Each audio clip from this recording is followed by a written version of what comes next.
The rain drummed against the tall windows of one of New York's most expensive restaurants. Inside, the warm golden light made everything look perfect. Crystal glasses sparkled on white tablecloths, and waiters moved quietly between tables filled with well-dressed people. At a corner table sat a man in his early 40s. His dark suit probably cost more than most people make in a month. His watch caught the light every time he moved his wrist. This was David Chen, and he was worth more money than most people could even imagine. $85 million to be exact. David stared at his phone, scrolling through emails that never seemed to end. His company had just launched a new app that was making millions of dollars every day. The numbers kept going up, but somehow he felt empty inside. Success was supposed to feel different than this. The waiter brought his usual order without being asked. Grilled salmon with asparagus, cooked exactly the way he liked it. David barely looked up from his screen. He had eaten this same meal at this same table every Tuesday for 3 years. It was efficient. No decisions to make, no time wasted. His assistant had called an hour ago to cancel his dinner meeting. Some emergency with a client in Tokyo. David didn't mind eating alone anymore. Actually, he preferred it. No small talk about weather or sports. No pretending to care about other people's weekend plans. He cut into his salmon and took a bite. It tasted like nothing, just like always. Food was fuel, nothing more. He had trained himself not to enjoy things that didn't help him make money or grow his business. The restaurant buzzed with conversation around him. Rich people talking about their vacations to places with names he couldn't pronounce. Lawyers discussing cases worth millions. Politicians planning their next campaigns. David had heard it all before. These people were his world, but he felt like a stranger among them. His phone buzzed. Another email. This one was from his company's lawyer about buying a smaller tech company. David started typing a response when a small voice broke through his concentration. "Excuse me, sir." David looked up, expecting to see his waiter. Instead, he saw a little girl standing next to his table. She couldn't have been more than 8 years old. Her dark hair was pulled back in a simple ponytail, and she wore a blue dress that looked like it had been carefully ironed, but was clearly not expensive. What caught his attention most was the birthmark on her face. It covered the left side from her temple down to her jaw. It was dark red, shaped like a map of some unknown country. Most people would have looked away. David found himself staring not because it bothered him, but because the girl seemed completely unaware that it made her different. Her eyes were bright and curious. She held a small notebook against her chest like it contained all the secrets in the world. She looked directly at him without fear or shyness. "Are you the man from the magazine?" she asked. David glanced around the restaurant. Other people at nearby tables had noticed the girl. Some whispered to each other. Others pretended not to see her at all. The maitre d' was rushing over, his face red with embarrassment. "I'm so sorry, sir," the maitre d' said, reaching for the girl's arm. "She shouldn't be bothering our guests." "Come along, young lady." But David held up his hand. Something about the girl's confidence intrigued him. In his world, people were always nervous around him. They wanted something from him or they were afraid of him. This girl seemed neither nervous nor afraid. "Wait," David said to the maitre d'. "It's fine." He looked at the girl. "What magazine?" The girl smiled and her whole face lit up. "My grandmother showed me your picture in a business magazine. She said you help people with computers and that you're very smart." David almost smiled back. Almost. He had been on the cover of several magazines recently. Time, Forbes, Business Week. His success story was everywhere. From orphan to millionaire before age 40. The American dream in action. "And what's your name?" he asked. "I'm Lily," she said. "Lily Rodriguez. And that's my grandmother over there." She pointed across the restaurant to a table near the window where an older woman sat watching them. The woman's face was lined with worry, and she kept looking toward the door like she expected trouble. David studied the grandmother. She was probably in her 60s with gray hair and tired eyes. Her clothes were clean but old. She didn't belong in this restaurant any more than her granddaughter did, but here they were. "We don't usually eat in places like this," Lily continued as if reading his thoughts. "But grandmother said it was a special occasion. She's been saving money for months." The maitre d' shifted uncomfortably. David could see him calculating how to handle this situation. Rich customers didn't like to be reminded that poor people existed. It was bad for business. "What kind of special occasion?" David asked, ignoring the maitre d' completely. Lily's expression grew serious. It's my birthday. I'm 8 today. Grandmother promised we could go somewhere fancy for dinner, and I asked if we could come here because I wanted to see if I could meet you. David felt something strange in his chest. A tightness he hadn't felt in years. When was the last time anyone had wanted to meet him? Just to meet him. Not for money or business deals or networking opportunities. Just because you wanted to meet me? He asked. Yes, Lily said, clutching her notebook tighter. I have so many questions about how you built your company, and I wanted to ask you something important. The maitre d' cleared his throat. Sir, perhaps we could move this conversation to a more appropriate time. David's eyes flashed with annoyance. He was worth more money than this restaurant made in a year. If he wanted to talk to a little girl, he would talk to a little girl. The conversation is fine where it is, David said coldly. The maitre d' stepped back like he'd been slapped. David looked at Lily again. She was still waiting patiently for his answer, as if talking to millionaires was something she did every day. Her confidence was remarkable. Most adults were intimidated by him. This 8-year-old girl treated him like any other person. What did you want to ask me? He said. Lily glanced back at her grandmother, who was now standing up and walking toward them. The older woman moved slowly, like someone who had worked hard her whole life and felt every year of it in her bones. Well, Lily said, lowering her voice like she was sharing a secret. My grandmother has a flower shop and she's been really sad lately. She thinks I don't notice, but I do. I heard her talking on the phone about having to close it. I thought maybe someone as smart as you might know how to help her. David stared at the girl. In his world, people asked him for millions of dollars for investment deals or partnerships. They presented detailed business plans and profit projections. They offered him percentages of companies and promised huge returns. This little girl was asking him to help save her grandmother's flower shop. The grandmother reached their table, slightly out of breath. Lily, mija, what are you doing? I told you to stay at our table. It's all right, David said, and meant it. For the first time in months, he felt genuinely curious about something that had nothing to do with profit margins or market share. He looked at the empty chairs at his table, then back at the grandmother and granddaughter.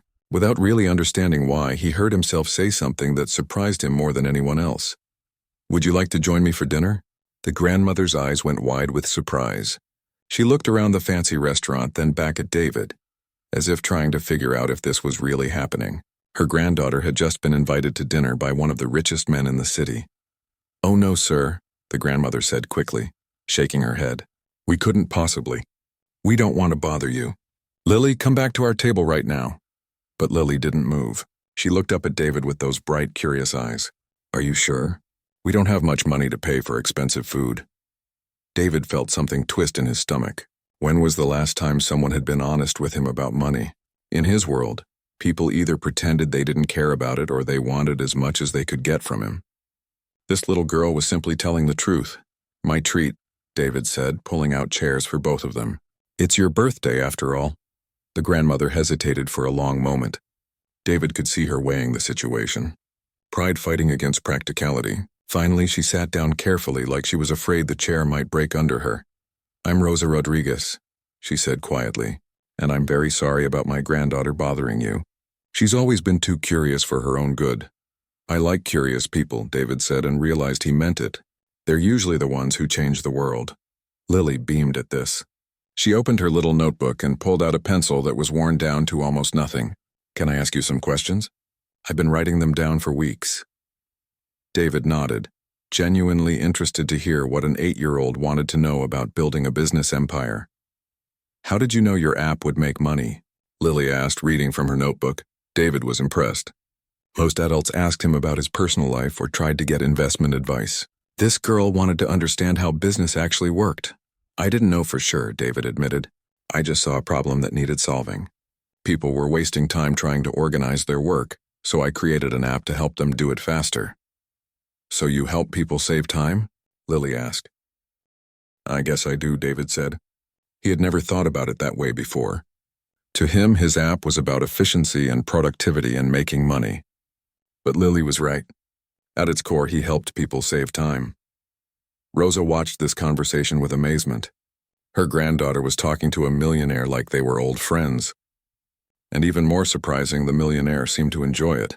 The waiter came over, looking nervous about the new guests at David's table. David ordered without looking at the menu. 3 of the salmon dinners and whatever the ladies would like to drink. Just water for me, Rosa said softly. Can I have chocolate milk? Lily asked. David smiled. Actually smiled. Of course. While they waited for their food, Lily continued asking questions from her notebook. She wanted to know about his first job, his biggest mistake, and how he decided what to do when people disagreed with him. Her questions were better than most interviews David had given to business magazines. Where did you learn to ask such good questions? David asked. From grandmother, Lily said proudly. She taught me that if you want to understand something, you have to ask the right questions. And you have to really listen to the answers. David looked at Rosa with new respect. This woman had raised a remarkable child. Tell me about your flower shop, David said to Rosa. Rosa's face immediately changed. The worry lines around her eyes deepened and she looked down at her hands. It's nothing special. Just a small place that's been in our neighborhood for 30 years. Grandmother is being modest, Lily said. She makes the most beautiful flower arrangements in the whole city. People come from far away just to buy her flowers. And she always gives free flowers to people who are sad or sick. Lily, Rosa said gently. Mr. Chen doesn't want to hear about our little shop. But David did want to hear about it. Something about Rosa's reluctance to talk made him more curious, not less. How long have you owned it? He asked. Since my husband died, Rosa said quietly. 22 years ago. It was his dream to have a flower shop. After he passed, I kept it going for him. And for our family. What happened to Lily's parents? David asked gently. Rosa's eyes filled with tears. Car accident 3 years ago. Lily came to live with me after that. She's all I have left. David felt that strange tightness in his chest again. He looked at Lily, who was drawing pictures of flowers in her notebook while the adults talked. This little girl had lost her parents just like he had. But where David had grown up angry and determined to prove himself, Lily seemed full of joy and curiosity. Is the shop in trouble? David asked. Rosa glanced at Lily, then back at David. We're managing, she said, but her voice wasn't convincing. Grandmother, Lily said without looking up from her drawing. You can tell him the truth. He seems nice, Rosa sighed deeply. There's a big company that started selling flowers online. They deliver faster and cheaper than I can, and my landlord raised the rent again last month. I don't know how much longer we can keep going. What's the name of the big company? David asked. Bloom Direct, Rosa said. They have a warehouse just outside the city. They can sell flowers for half what I charge because they buy so many at once. David knew about Bloom Direct. His investment firm had actually been approached to fund their expansion last year. He had turned them down because their business model seemed too aggressive. Now he was starting to understand why. Have they tried to buy your shop? David asked. Rosa looked surprised. How did you know? Yes, they made an offer 6 months ago, but it was so low it wouldn't even pay off my debts. They said if I didn't sell, they would just wait for me to go out of business anyway. David's jaw tightened. He had seen this pattern before. Big companies moving into neighborhoods and forcing out small businesses that had served those communities for decades. It was legal, but it wasn't right. Their food arrived, and David watched Rosa's eyes widen at the presentation. She had probably never eaten a meal this expensive in her life. Lily picked up her fork and started eating like it was the most natural thing in the world. This is really good, Lily said, almost as good as grandmother's cooking. Rosa smiled for the first time since sitting down. Lily thinks I'm the best cook in the world. She probably is, David said. The best cooks are the ones who cook with love. Do you cook? Lily asked. David almost laughed. I eat most of my meals in restaurants or order takeout. I never learned how to cook. That's sad, Lily said matter-of-factly. Cooking is one of the best parts of life. Grandmother taught me how to make her special enchiladas. Maybe she could teach you too. The idea of Rosa Rodriguez teaching him to cook in her kitchen seemed impossible. But sitting here with them, David found himself wondering what that would be like. When was the last time he had been in someone's home just to spend time with them? I'd like that, he heard himself say. As they finished dinner, David found himself asking Rosa more questions about her shop, her neighborhood, and her customers. He learned that she knew everyone on her block, that she had helped dozens of people through difficult times, and that her shop was more than just a business. It was a gathering place for the community. For the first time in years, David was having a conversation that had nothing to do with money or business deals, and he didn't want it to end. After dinner, David walked Rosa and Lily to their old car in the restaurant's parking garage. The contrast was striking. His black Tesla sat gleaming under the lights while their small Honda had seen better days. But Lily seemed more excited about their car than his. "Grandmother painted flowers on the dashboard," Lily said proudly, pointing through the window. "So it always smells like our shop." David could see the hand-painted daisies and roses decorating the inside of the car. It was beautiful in a way that his expensive car could never be. It had heart. "Thank you for dinner," Rosa said, her voice full of genuine gratitude. "Lily will remember this birthday for the rest of her life." "So will I," David said, and meant it. As he watched them drive away, David felt something he hadn't experienced in years. He didn't want to go home to his empty penthouse apartment. He didn't want to check his emails or review tomorrow's meetings. He wanted to keep talking to Rosa and Lily. Instead, he drove home through the quiet streets of Manhattan.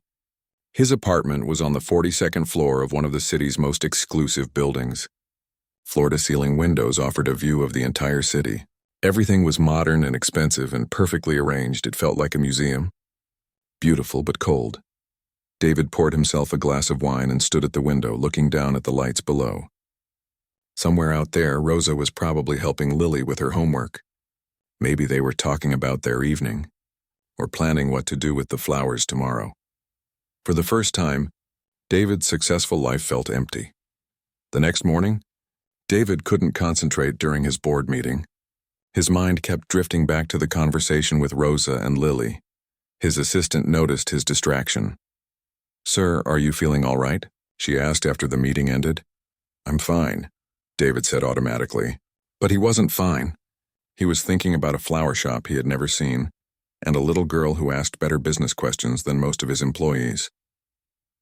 That afternoon, David did something he had never done before. He left the office early and drove to Rosa's neighborhood. He wanted to see the flower shop for himself. The neighborhood was completely different from his world. Small shops lined the streets. People walked slowly, stopping to talk to their neighbors. Children played on the sidewalks while their parents watched from stoops and doorways. He found Esperanza Flores easily. The name was painted in fading letters above a small storefront squeezed between a bakery and a laundromat. Through the window, David could see Rosa arranging flowers inside. The shop was tiny, maybe a tenth the size of his office, but it was filled with color. Flowers covered every surface. Red roses, yellow sunflowers, white lilies, purple orchids. The smell drifted out onto the sidewalk, sweet and fresh.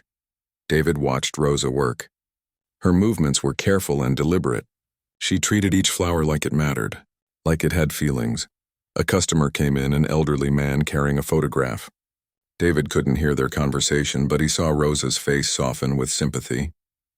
She selected flowers carefully, creating an arrangement while the man talked.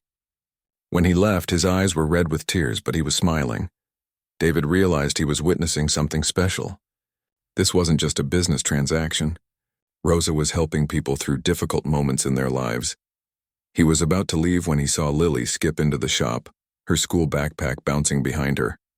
She hugged her grandmother, then immediately started helping with the flowers. Even from outside, David could see how naturally she worked alongside Rosa. But he also noticed other things. The paint on the shop's exterior was peeling. Several windows had cracks. The old cash register looked like it might break at any moment. And there were very few customers. David spent the next week thinking about Rosa and Lily. He found excuses to drive through their neighborhood. He started noticing details he had missed before. The big Bloom Direct delivery trucks that rumbled through the streets several times a day. The for rent signs in windows where other small businesses used to be. The way people hurried past the empty storefronts without looking. David began to understand what was happening. This wasn't just about one flower shop struggling to compete. An entire community was being slowly destroyed.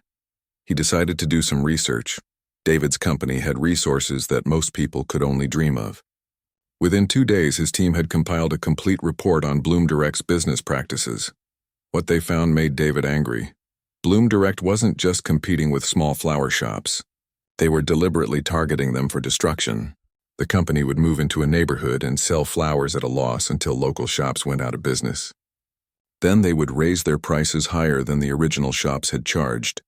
But it got worse. David discovered that Bloom Direct was working with certain landlords to force out small businesses. The landlords would raise rents to impossible levels, then offer to buy the buildings for much less than they were worth. Bloom Direct would move in and convert the spaces to distribution centers. Rosa's landlord was one of them. David stared at the documents spread across his desk. Rosa wasn't just facing normal business competition. She was being systematically destroyed by a company that saw her neighborhood as nothing more than real estate to be conquered. The reports showed that Esperanza Flores was making barely enough money to pay rent and buy flowers. Rosa was working 16 hours a day, 7 days a week, just to keep the doors open. And she was still falling behind. David's research team had also looked into Rosa's personal finances. What they found broke his heart. Rosa had been taking money from her own savings to keep the shop running. She had canceled her health insurance to save money. She was buying groceries with coupons and shopping at thrift stores for Lily's clothes. But Lily didn't know any of this. Rosa was protecting her granddaughter from the truth. As far as Lily knew, they were just having a temporary rough patch. Rosa had convinced her that everything would be fine. David thought about his own childhood. After his parents died, his grandmother had done the same thing. She had worked multiple jobs and sacrificed everything to give him opportunities. She had never let him see how much she was struggling. His grandmother had believed in him when no one else would. She had told him he could become anything he wanted to be. And she had been right, but she had died before she could see his success. Before he could pay her back for everything she had given him. Now David saw Rosa doing the same thing for Lily, sacrificing everything to protect a child she loved more than her own life. That evening, David returned to the neighborhood. He parked across the street from the flower shop and watched through the window. Rosa was teaching Lily how to arrange roses in a vase. Lily was concentrating hard, her tongue sticking out slightly as she worked. When they finished, Rosa hugged Lily tight. David could see the love between them, but he could also see the worry in Rosa's eyes when she thought Lily wasn't looking. David made a decision that would change all their lives. He wasn't going to let Bloom Direct destroy this family, the way big corporations had destroyed his own community when he was young. He wasn't going to let Rosa lose everything while protecting the granddaughter she loved. For the first time since building his fortune, David Chen was going to use his money and power for something that had nothing to do with profit. He was going to fight back. David spent the weekend making phone calls that would have shocked anyone who knew him. Instead of discussing million-dollar deals, he was calling lawyers about predatory business practices. Instead of planning his next acquisition, he was researching tenant rights and zoning laws. Monday morning, his assistant found him in his office at 6 a.m., surrounded by legal documents and city planning reports. She had worked for him for 5 years and had never seen him this focused on anything that didn't involve his own company. "Sir, should I cancel your meeting with the Peterson Group?" she asked, looking at his cluttered desk with confusion. "No," David said without looking up, "but add 3 more meetings to my schedule. I need to see a real estate lawyer, a community development specialist, and someone from the city planning department." His assistant blinked in surprise. "May I ask what this is regarding?" David finally looked up from his papers. "I'm going to war." By Wednesday, David had assembled a team that looked nothing like his usual business advisors. Instead of investment bankers and technology experts, he was working with community activists, small business advocates, and lawyers who specialized in fighting corporate abuse. The meeting took place in David's conference room, but the atmosphere was completely different from his normal board meetings. These people weren't trying to impress him or get money from him. They were trying to save neighborhoods and protect families. Bloom Direct has been using this strategy in 12 cities across the country, explained Janet Williams, a lawyer who had been fighting corporate predators for 20 years. They target immigrant communities and areas where people don't have the resources to fight back legally. "How do they get away with it?" David asked. "Money and patience," said Robert Kim, a community organizer who had seen this pattern before. "They can afford to lose money for years while they drive out competition. Small business owners like Rosa can't." David studied the map they had spread across his conference table. Red dots marked the locations where Bloom Direct had successfully destroyed local flower shops. Yellow dots showed where they were currently operating. Rosa's neighborhood had 3 yellow dots. What would it take to stop them? David asked. The room went quiet. These people were used to fighting losing battles against companies with unlimited resources. In theory, Janet said carefully, we would need to prove they're engaging in predatory pricing and illegal monopolistic practices. But that requires lawyers, investigators, and expert witnesses. It could take years and cost millions of dollars. And even if we won, Robert added, it might be too late to save the businesses they've already destroyed. David leaned back in his chair. Everyone in the room was looking at him like he was crazy for even considering this fight. They had seen too many David versus Goliath stories end with Goliath winning, but they didn't know about David's grandmother. They didn't know about the promises he had made to himself as a young man, and they didn't know about a little girl with a birthmark who asked better questions than most adults. How much money are we talking about? David asked. Janet and Robert exchanged glances. To do this right, maybe $10 million, and that's just to get started. David's assistant, who had been quietly taking notes, dropped her pen. $10 million was more than most companies made in profit all year. Okay, David said simply. Let's do it. The room erupted in surprised voices. Everyone started talking at once, asking if he was serious, warning him about the risks, explaining how difficult the fight would be. David held up his hand for silence. I want to be clear about something. This isn't charity. This isn't some tax write-off or publicity stunt. This is personal. Over the next 2 weeks, David's war against Bloom Direct began in earnest. But he quickly learned that fighting corporate predators was more complicated than building apps or making money. Bloom Direct didn't just have lawyers. They had politicians, city council members who had received campaign donations, zoning board officials who had been promised jobs, building inspectors who somehow always found problems with small businesses, but never with Bloom Direct facilities. When David's lawyers filed their first complaint, Bloom Direct's response was swift and ruthless. They increased their advertising in Rosa's neighborhood. They started offering free delivery. They even began selling some flowers at cost, losing money on every sale just to drive Rosa closer to bankruptcy. David realized he was fighting more than just a company. He was fighting a system that was designed to protect big businesses at the expense of small ones. But David had learned something important during his years building his technology empire. Sometimes the best way to win a war wasn't to fight your enemy's strengths. Sometimes you had to change the rules of the game entirely. That's when David decided to visit Rosa's shop in person. He arrived on a Thursday afternoon when the shop was quiet. Rosa was arranging flowers for a wedding, her hands moving with practiced grace despite the worry lines around her eyes. She looked up when the bell above the door chimed and nearly dropped the roses she was holding. Mr. Chen, she said, her voice full of surprise. What are you doing here? I wanted to see your shop, David said, looking around at the explosion of color and life that filled the small space. Lily was right. It's beautiful. Rosa smiled, but David could see the exhaustion behind it. Thank you. But I'm afraid it won't be here much longer. My landlord wants to raise the rent again next month. I can't afford it. David had expected this. His research had shown that Rosa's landlord was planning to force her out in 30 days. What if I told you there might be another way? David said. Rosa stopped arranging flowers and looked at him carefully. What do you mean? David had rehearsed this conversation a dozen times, but now that he was here, surrounded by Rosa's life's work, the words felt inadequate. I've been investigating Bloom Direct, he said. They're not just competing with you. They're trying to destroy you deliberately, and they're breaking the law to do it. Rosa's face went pale. I don't understand. David explained what his team had discovered. The predatory pricing. The illegal agreements with landlords. The systematic targeting of immigrant-owned businesses.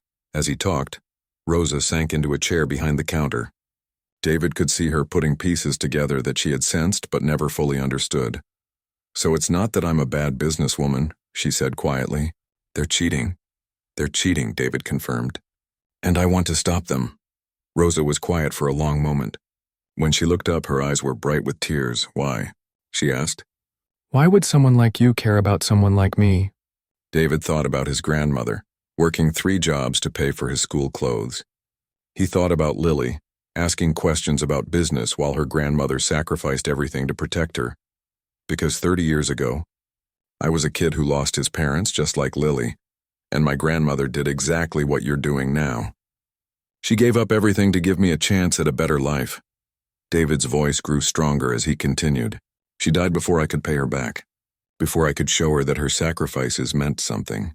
But maybe I can do that for someone else's grandmother. Rosa wiped her eyes with the back of her hand. What would you need from me? I need you to trust me, David said. And I need you to keep fighting. Don't give up on this place. Don't let them win. Rosa looked around her shop. At the flowers her husband had dreamed of selling. At the space where she had raised her granddaughter and served her community for over 20 years. I'll fight, she said. But not just for me. For everyone they're trying to push out.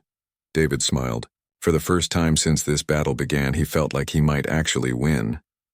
The battle against Bloom Direct took 3 months. 3 months of legal filings, court hearings, and media attention that David had never wanted. But something remarkable happened during those 3 months.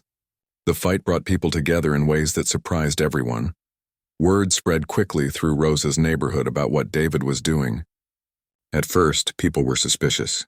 Rich people didn't usually help poor communities unless they wanted something in return. But as the weeks passed and David kept showing up to support Rosa and other small business owners, attitudes began to change. Other shop owners started coming forward with their own stories about Bloom Direct's tactics.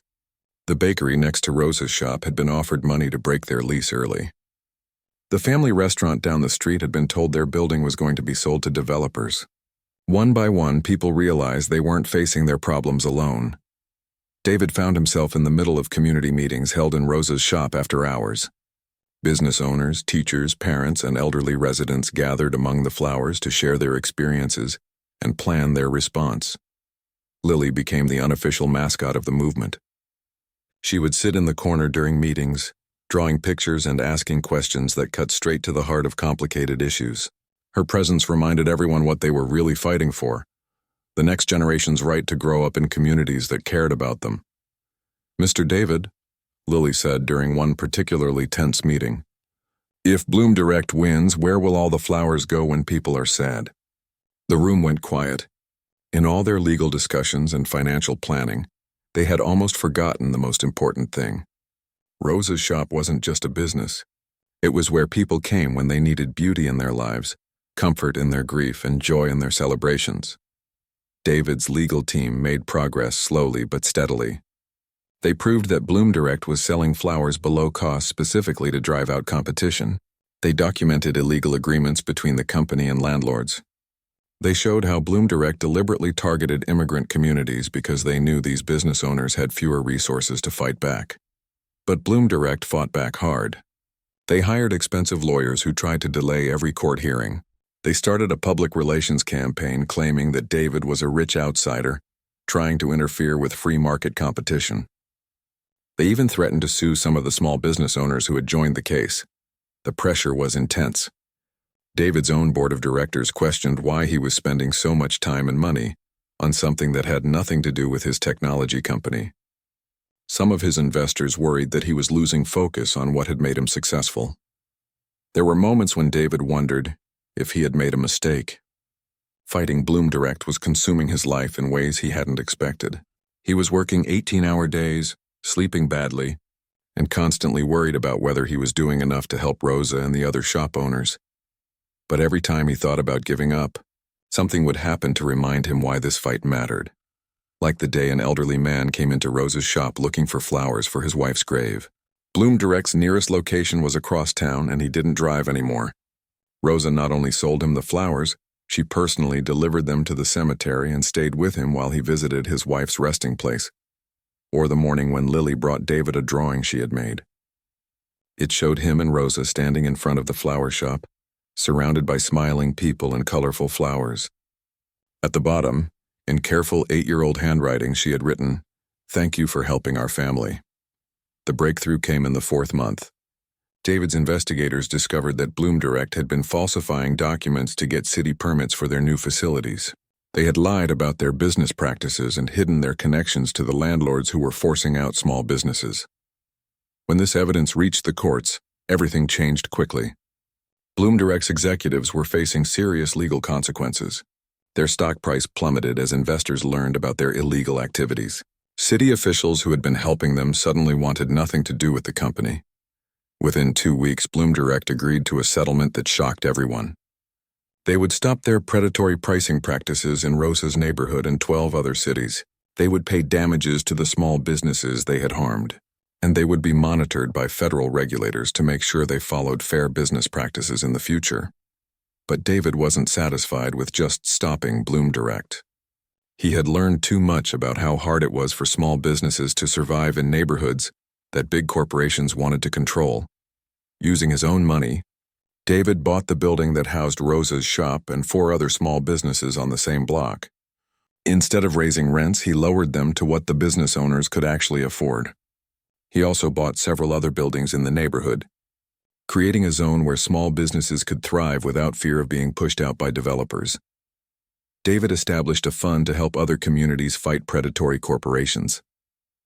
He hired some of the lawyers and organizers who had helped him defeat Bloom Direct, giving them resources to take on similar battles across the country. But the most important changes were personal. Rosa's flower shop didn't just survive, it flourished. With affordable rent and no longer facing unfair competition, she was able to hire 2 part-time employees and expand her services. She started teaching flower arranging classes in the evenings, bringing neighbors together and sharing skills that had been passed down through her family. Lily continued to help in the shop after school, but now she also had time for other activities. David had enrolled her in a coding class for kids where her natural curiosity about how things worked found a new outlet. She still asked David business questions, but now she also showed him the simple programs she was learning to write. David found himself spending more and more time in Rosa's neighborhood. He started eating dinner at the family restaurant down the street instead of expensive Manhattan establishments. He learned to appreciate the slower pace of life, where people had time to talk to each other and neighbors looked out for one another. On weekends, David would often help Rosa in the shop. He was terrible at arranging flowers, but he was good at talking to customers and handling the business side of things. Rosa taught him how to care for different types of plants, and he taught her how to use social media to attract new customers. 6 months after the legal battle ended, David made an announcement that surprised everyone who knew him. He was opening a second office for his technology company in Rosa's neighborhood, not because it made business sense, but because he wanted to be part of the community that had taught him what success really meant. Lily was the first person he told about his decision. They were sitting in the flower shop on a Saturday afternoon, David attempting to arrange daisies while Lily worked on homework at the counter. "Are you really going to work here every day?" Lily asked, looking up from her math problems. "Some days," David said. "I like it here. It feels like home." Lily smiled, the same bright smile that had captivated him in the restaurant months earlier. "Good. Grandmother and I were hoping you would stay." As David looked around the flower shop, at Rosa humming while she worked, at Lily bent over her homework, at the customers who had become friends, he realized that helping this family had saved him as much as it had saved them. For the first time in his adult life, David Chen was exactly where he belonged.